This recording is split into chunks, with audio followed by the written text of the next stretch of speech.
So I was like, I just changed everything about a control center because I didn't like it.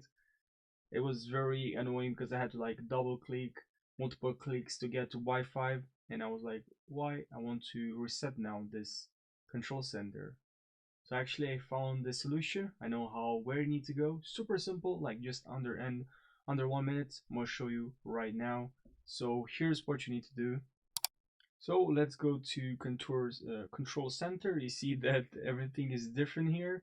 I like that I can get to like Wi-Fi and brightness, and what I need the most very fast. I can actually open even apps. This app books fast.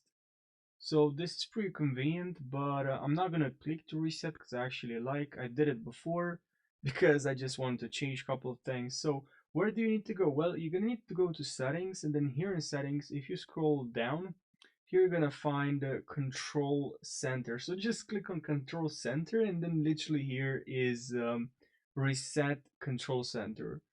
Yeah, so I didn't know it was actually that simple, but yeah, sometimes there's so many simple things and you just don't know. But yeah, I hope you found this short video helpful. And if you did, make sure you subscribe. I'll really appreciate it, and share this video with your friends. So thanks for watching.